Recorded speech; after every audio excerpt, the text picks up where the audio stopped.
So if you didn't catch that or you don't know who I am, my name is Kendyll. I would love to get to know you if I don't already. And I just work here. That's kind of always my opening line. I just work here. And I have the privilege and the pleasure of leading our junior hires, our high school students, and our college students.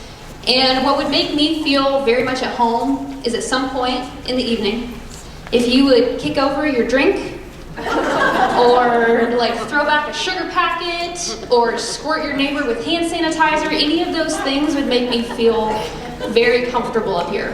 So up to you, but that's just a request from me.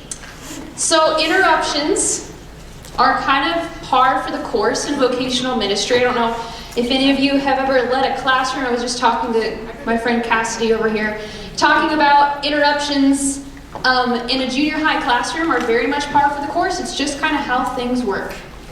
They lay on tables, they lay under tables, they push each other, they spit at each other. Right now they just want to be outside, so they're like puppy dogs, like at the door, like they just want to be outside. Interruptions are kind of just part of it. Interruptions are par for the course in the Christian life too. Because think about it. If Jesus had never interrupted my headlong spiral towards hell, I don't know where I would be, but I know where I'd be going. Right? If Jesus had never interrupted your life, if he had never caught you in your sin and said, oh no, that one's mine, you might not know where you'd be, but you'd know where you're going. Interruptions are a gift. And as kingdom citizens, God interrupts us in many forms. The interruptions don't stop once we're saved, right? And in many cases, they get even more interrupting, right? You think, well, God, I'm doing what I'm supposed to be doing. Like, you're sending me where I'm supposed to be going. I'm being obedient, generally. And the interruptions keep coming. They might come in the form of a trial, of a difficulty, of tests. I have a friend who's a black Southern preacher, and I will never forget standing in his church, because you don't sit at black Southern churches. I don't know if you knew that or not. I don't even know why they have chairs. It doesn't make sense.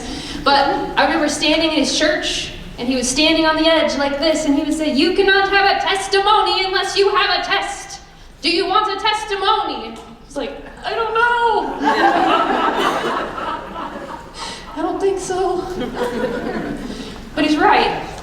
Unfortunately, those interruptions and those tests are what make us faith-filled followers of Jesus. All right, I mean, look at 1 Peter 1:7. I hate verses like this, but it's in here. 1 Peter 1:7 says, "These trials will show that your faith is genuine. It is being tested as" what tests and purifies gold? Fire. Comfy. Ouch. "So that when your faith remains strong through many trials, it will bring you much praise and glory and honor on the day when Jesus Christ is revealed to the whole world." Difficulty reveals what's real. So we're going to play Is It Cake? Has anyone ever watched the show? Show of hands, if you've seen the show. Okay, if you've seen the show, you've probably been stuck in like a Denver hotel room, and that was all that was on. It was like the NBA, or Is It Cake? Right? And so you're like, okay, I guess I'm watching Is It Cake? And you're just stuck there watching it, and you're like, this is the stupidest thing ever. And then 10 minutes later, you're like, come on, Susan! Like, that's the worst bacon cake I've ever seen in my life, right? And like, any of us can do better. Like, maybe there's some of us that can. I know I couldn't. But the idea behind the game is there are these artists, and it's hard to really call them anything but artists. I mean, you could say baker, but they're making these cakes that are so realistic. They look like all sorts of different things. And the idea is they're trying to trick the judges into thinking that they're not cake. And it's amazing to watch. So we're gonna test y'all for just a second and see if you can tell the difference between what is cake and what is not. Who feels like they're a pretty experienced baker in here? Pretty confident. Raise your hand, Skylar. Yeah, so I'm expecting big things from you, my friend. All right, so first one. Just your humble cooking sponge, I don't know. Is this cake?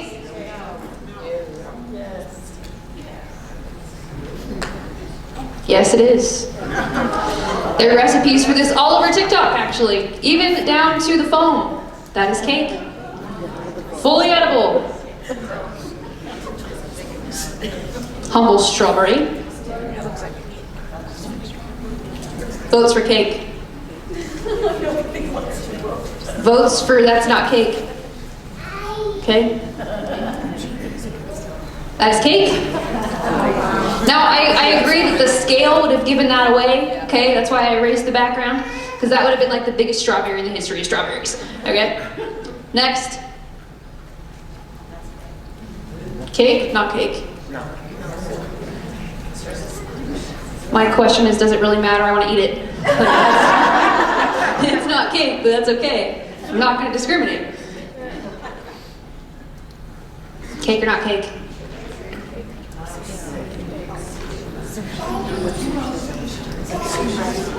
That is definitely sushi. Definitely sushi.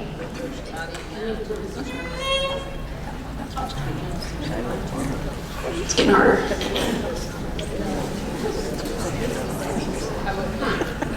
That is just a tart. It's just a tart, which is not cake. Not the same thing.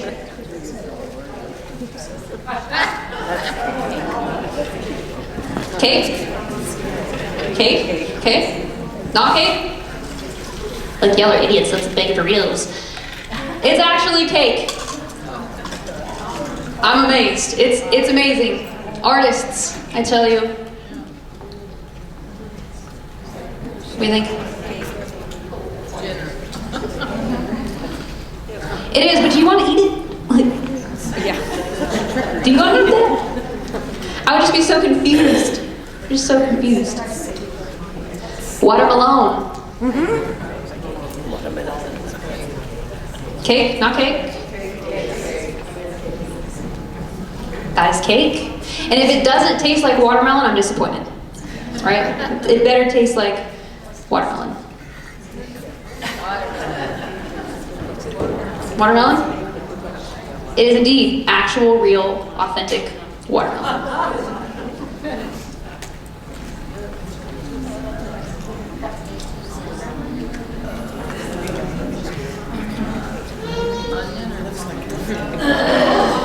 Also cake. And I will be upset if that tastes like an onion. I'm not eating that. Okay?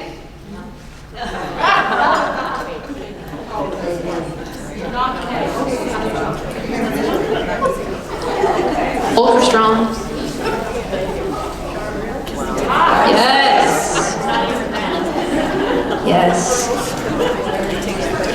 Do not try to do anything with that, but eat it. All right.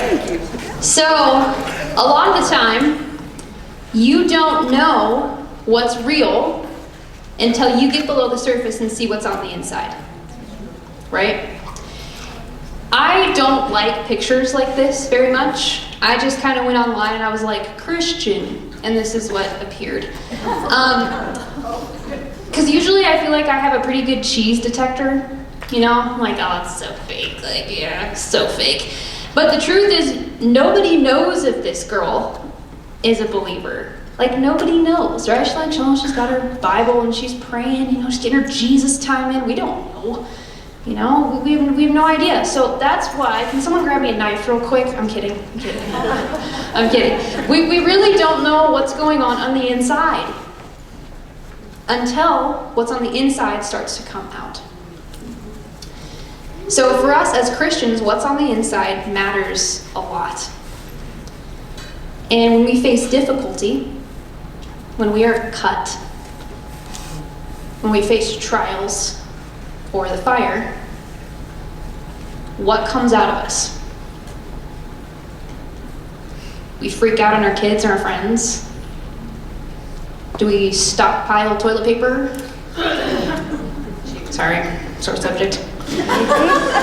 Do we get mousy and like lose our fire and not stand up when we should? What's on the inside of you comes out when you're under pressure. So today, we are going to talk about another man in the line. Hi, baby boy. This is my guy. We're going to talk about another man in the scarlet thread of Jesus' life. And his name was Abram. We're going to start out about talking about Abram and then move into his new name. But for now, just know that I'm talking about Abraham before he was named Abraham. And when Abram was cut, when he was under pressure, what came out, not every time, but a lot of the time, was faith. Because, as we'll see, he believed God. So we are going to look at a couple of different scenes from Abram's life, because looking at his entire life in the amount of time that we have is more like impossible, okay? Like, his life is like a sermon series, not just a sermon. So we are going to take it in just a couple little chunks, and I want to start with Hebrews 11, 8 through 12, because it really does give us a good overview of what was going on. Gives us kind of a good idea. Overall, this was Abraham's life. So if you would, in your groups, at your tables, read Hebrews 11, verses 8 through 12. So that's kind of a good overview of the life of Abraham. And as we heard from Kathy, aka Sarah, we have a lot to learn from the life of Abraham. He was not perfect by any stretch. He made some pretty big, disastrous mistakes and actually made the same mistake like a couple times. But what I want to focus on today is where his faith came from. How, when he was cut, when he was under pressure, did faith come out of him? And I believe that faith came out of him because of what he believed. I don't think that faith came from nowhere. I think the basis to his faith was belief. And I endeavor to prove that to you using the rest of my time tonight. Both Genesis 15 and Romans 4 say that Abram believed God.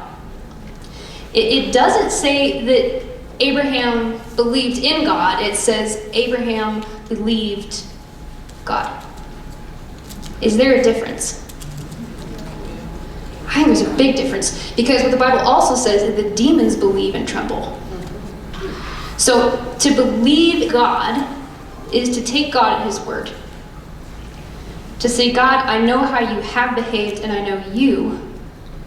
So I'm going to choose to believe that you are still the God of Abraham. You're still the God of Isaac. You're still the God of Jacob. You're still the God of David. You're still the God that died on the cross for me. You're still the God who was there yesterday for me, and you'll be the God who's there tomorrow.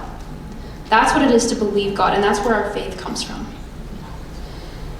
So I'm going to hit 3 things tonight, and I believe that being faith-filled is determined by these 3 things.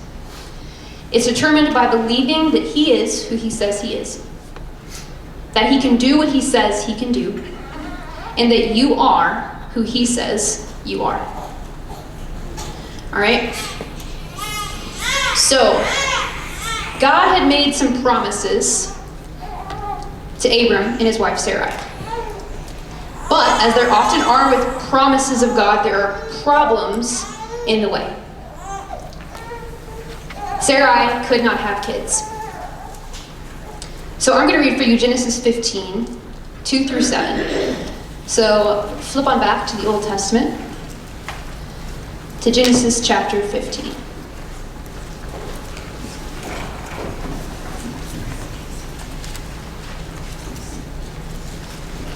Genesis 15, and I'll read verses 2 through 7. Sorry, I'm also used to saying the verse references like 84 times, because otherwise kids are like, what verse?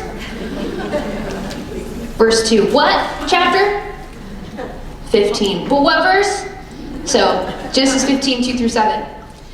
But Abram said, Lord God, what can you give me since I am childless, and the heir of my house is Eliezer of Damascus? Abram continued, look, you have given me no offspring, so a slave born in my house will have to be my heir. Now the word of the Lord came to him. This one will not be your heir. Instead, one who comes from your own body will be your heir. He took him outside and said, look at the sky, count the stars, if you are able to count them. Then he said to them, your offspring will be just as numerous. Abram, pay attention, believed the Lord, and he credited it to him as righteousness. He also said to him, I am Yahweh, who brought you from Ur of the Chaldeans to give you this land as a possession. So Abe is asking good questions here, right? He's like, God, do you know how descendants work? Right? Like, this is 8th grade biology, right? It's a bit like if you've ever taken care of a kid and they're asking you a lot of questions, right? Like, I'm an auntie and I love it. It's the greatest thing ever. It's all the fun and none of the responsibility. Like, it is just awesome. And so if you've ever taken care of a kid, you know they like to ask questions, right? They ask a lot of good questions. Sometimes you don't have time to explain to them why they can't go out into the blizzard buck naked, right? It's like you'll get hot, your feet will freeze, you'll get a cold. It's just not, sometimes the answer to why you can't go out in the blizzard buck naked is because I'm your auntie and no, right? That's the answer. And they just need to believe and obey. With identity comes authority. And if you happen to be the God of the universe, you have what's called ultimate authority, which means what you say goes. And in this case, as God is talking to Abraham, he says a couple of words that should give Abraham all the confidence he needs in the world. And it should help them understand that, man, when we can't see God's hand, because there is just times in life you can't see his hand and you can't figure it out. Like, God, what are you doing? When you can't see his hand, you can still trust his heart. You can still trust his heart. Anybody in here deal with anxiety or depression? How about that for a soft open, right? Just get to know your question. Yes. So, I'm kind of done with anonymity in the church. I don't know if anybody else has found themselves there yet. I'm kind of ready to tell Satan, like, hey, the things, your secret attacks in the dark are going to get dragged into the light now, because that's where they die like mold. Amen. Right? That's where they die. So, a little over 2 years ago, I was diagnosed with a litany of different disorders. I have generalized anxiety disorder. I'm up here, right? I don't know how that happened. For some reason, God's like, we're gonna let you teach weekly. That'll help. So I have generalized anxiety disorder. I have OCD. I have seasonal affective disorder, which, if you look at that acronym, it's SAD. Thanks. Right? That's great. And it has been a lot of ups and downs. Like, it has been a hard fight, and I just decided, like, we're gonna fight. Like, we're gonna fight. We're gonna start reading in community. I'm gonna start going to therapy. I'm gonna put in the work. And during that time, I realized how much of my religion was religion. Because if you have OCD, you know that OCD does not stop at religion. It doesn't get to, like, religion and be like, oh, can't touch that, right? No, it gets a sticky little paws on everything. There is such a thing as scrupulosity. That is religious OCD. And I realized that so much of what I was doing in Christianity was to appease a God that I was afraid of, not out of love to a Father who loved me. So This is gonna sound weird. I quit all my devotions. It was just too fluffy, just too flowery. Like I need a solid foundation. I need to encounter God for who he actually is. So I started going through the Bible and I started looking for it. I mean, I went to Bible college. Okay? I've been in ministry for 10 plus years now. And I'm like, it doesn't matter how much you know if you don't know him. It doesn't matter. So I started going through the Bible. I was searching the scriptures. I was looking for who God was. I was looking for his character. I was looking for how he treats people who have nothing to offer him, which is everybody. Okay? How he treats the least of these, how he's interacting with women that he comes across. And man, at the end of that, I got to fall in love with God all over again. Amen. And I got to say in the end, like, God, it has been so good to get to know you. How did I miss that? And it's not to say that there aren't still seasons of anxiety, nights that I can't sleep, moments where I'm like, are you sure you're in control, God? But I'm reminded in those moments of who God is. And who God is changes everything. So Jesus in the Gospels asks his guys the same question. First he asks them, who do they, meaning the crowds, who did they say that I am? They give their answers. It's a bunch of varied things. Oh, you're, Moses, you're one of the prophets, you're John the Baptist. They don't really know. And then he turns to them and he's like, who do you say that I am? Who do you say that I am? And I want us to ask the same question tonight. Who do you say that he is? Not who does FBC say that he is. Not who does your family of origin say that he is. Not who do your kids say that he is. Who does your denomination say that he is? What did your devotion this morning say that he is? What did Chad this morning say that he is? Who do you say that he is? Being faith-filled means believing that God is who he says he is.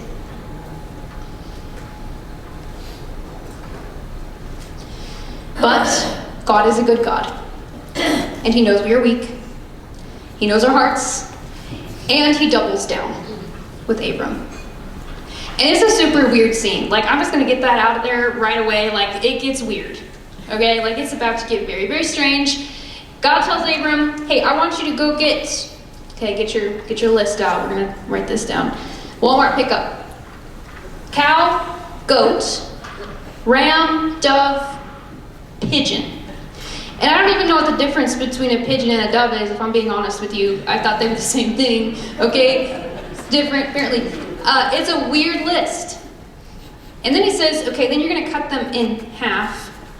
And you're going to arrange the halves on either side of each other with a path down the middle. And the blood's kind of run into the path in the middle. Very romantic. And this is actually, as weird as it sounds for us today, this is a common binding covenant of the day. Not as strange back then as it would be. Like if I see you on Brundage doing this, okay? It's like, no, we sold a house. We would take things a little more seriously, wouldn't we?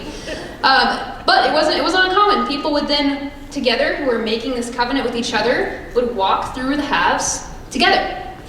What were they saying as they were walking through the halves? Any ideas? Other than... They were saying, in essence, if I break my covenant with you, or you break your covenant with me, may the same thing happen to me as has happened to these animals. There's some gravity there, right? Same idea. Anyone ever made a pinky promise before? You might think differently after tonight, right? Okay. So if you make a pinky promise, this is where it came from. What it means is, hey, if I break my promise, you can break my pinky. And vice versa. Okay? So the next time you go to make a pinky promise with like a 13-year-old, go in with some caution, right? So that's what it means. So God knocks Abe out, and in the form of smoke and fire. And think back to the Old Testament, smoke and fire represent the presence of God. He moves through the house alone. Just God. Abraham is unconscious. He's sleeping it off. What is God saying? He's saying, if this covenant is broken, I alone will be broken for you. Who jacks things up with this covenant? Who jacks things up? Abraham and all of his descendants, right? All of them. Who in the end is broken for us? Think back to what we did this morning. If you were here, we did communion, right? His body broken for you. For you. Genesis 15:18. On that day, the Lord made a covenant with Abram, saying, I give you this land to your offspring, from the brook of Egypt to the Euphrates River. Guys, far beyond what Abram could have possibly imagined in that moment, you are sitting here today as heirs of the same promise. There was a star in the sky for you that night. You are an heir of the same covenant. All due to God's grace. I'm going to jump back into Hebrews for a second. You don't have to go here. I'm going to read it for you. Hebrews 6:13 through 20. I think this is one of the most powerful passages in Scripture, by the way. For when God made a promise to Abraham, since he had no one greater to swear by, he swore by himself, saying, Surely I will bless you and multiply you. And thus Abraham, having waited patiently, obtained the promise. For people swear by something greater than themselves, and in all their disputes an oath is final for confirmation. So when God desired to show more convincingly to the heirs of the promise the unchangeable character of his purpose, he guaranteed it with an oath.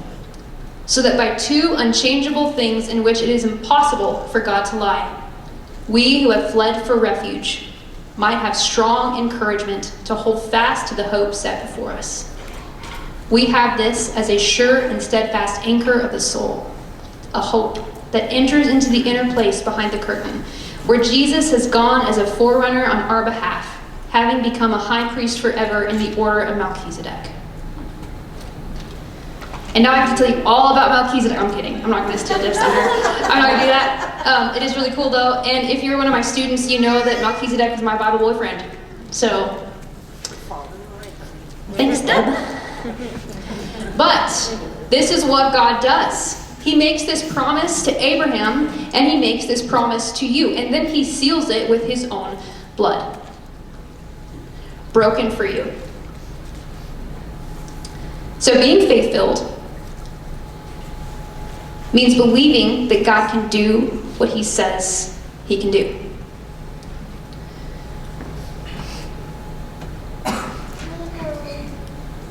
So things are going really well for Abram. In Genesis 17, he changes his name from Abram, which means the father is exalted, to Abraham, which means, you guys know? Abraham means father of a multitude. Okay? So the childless father of a multitude, it's funny. I don't know, it'd be like calling me Curly, right? Like, it's funny. Receives a down payment of the promise, and this is Isaac, his son, his own son. And then one day God gives a terrible command. Genesis 22, 1 through 2 says this.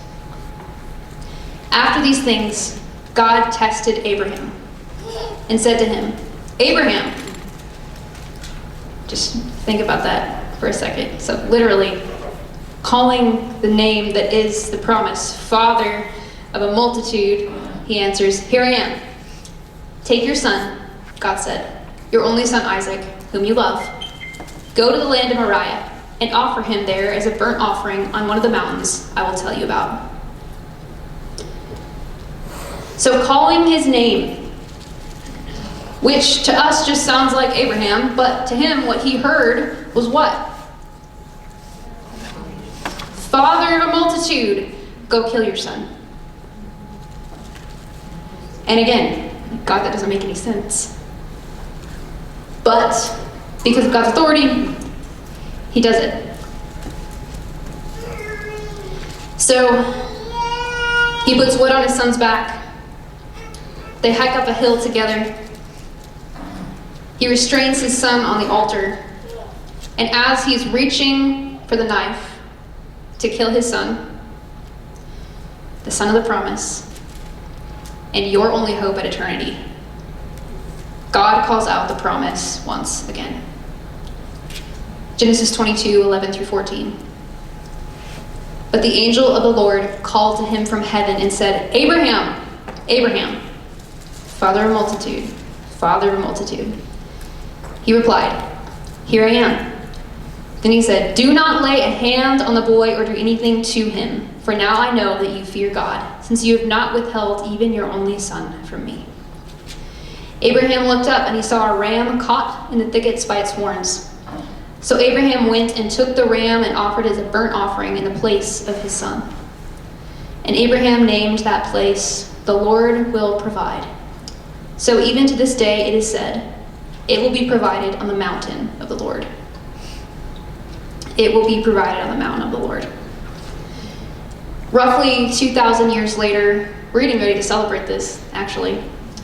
Roughly 2,000 years later, a perfectly innocent man known as the son of the promise would carry wood on his back meant for you, up a mountain meant for you, to endure ridicule and torture and separation from the Father meant for you, would die a death meant for you. And because of that, because of what he endured, because of what he did, because of the promise, like Abram, God has given you a new identity. Ephesians 2:3 calls us a nice name. It says we're children of wrath. It's not the greatest nickname. Not the worst, not the greatest. But 1 John 3:1 says, "Behold, what grace the Father has given us, that we should be called children of God." So I'm an Ebert. You didn't know that's my last name. I'm an Ebert. We're actually not 100% sure how to say our last name. Some people think you say it Ebert. I'm like, I don't know. No idea. But I know that I'm an Ebert. And I know that belonging to an Ebert, I belong to a fiercely loyal and yet highly independent family. Like, we would bury bodies for each other, no questions. Like, you don't have to tell me why I got it. No questions asked. That is what it is to be an Ebert. We're a little fierce. And I belong to them, just like you belong to your family. But I know that more than I will ever be an Ebert, I am a child of God.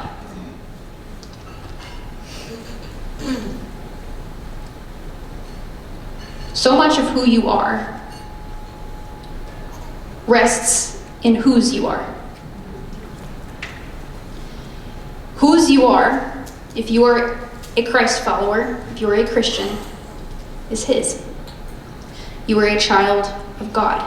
He possesses you. You don't have a Christian part of your life. You don't wear Him like jewelry or rock Him like a cool sweatshirt. He has you. He possesses you. And that's good news, because identity found in anything else will fail. because identity found in anything else will fade. Eventually, everything that you are will be forgotten. I mean, I don't know the name of my great-great-grandmother. Shameful, maybe. But the one thing that I know that will never be forgotten is who my identity is in. When earth forgets me, heaven will not. Trials often reveal false identities.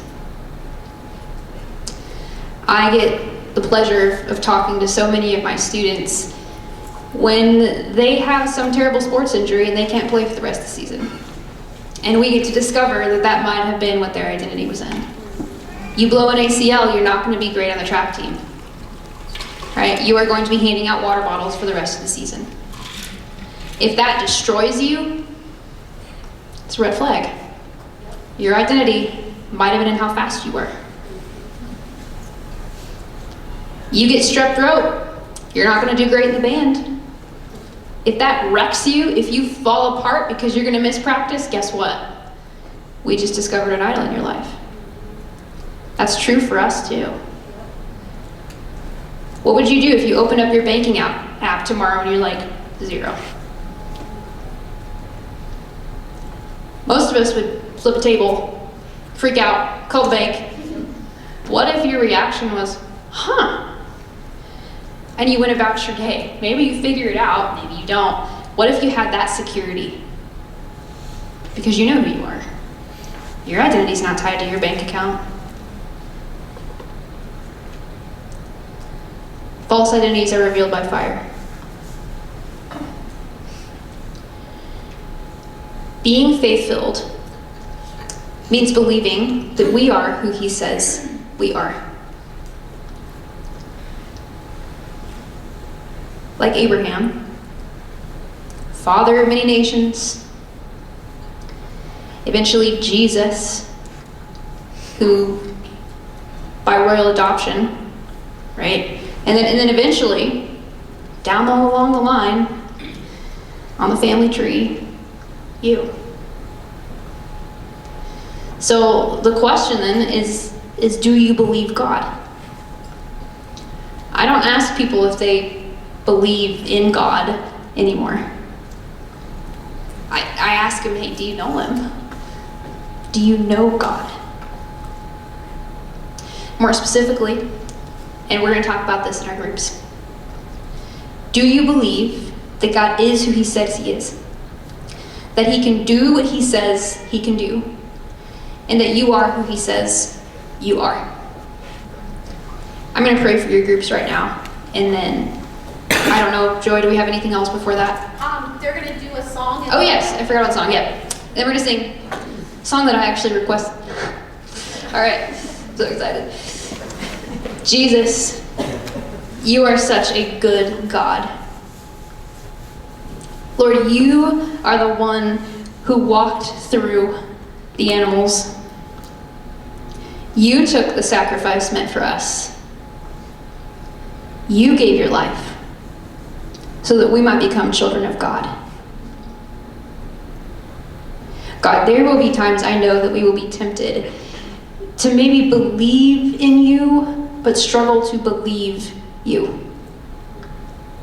God, I pray you would give us the strength to believe that you are who you say you are. To believe that you can do what you said you can do. And that we would believe that we are who you say we are. Jesus, we are grateful for this time. We're grateful for the chance to be together.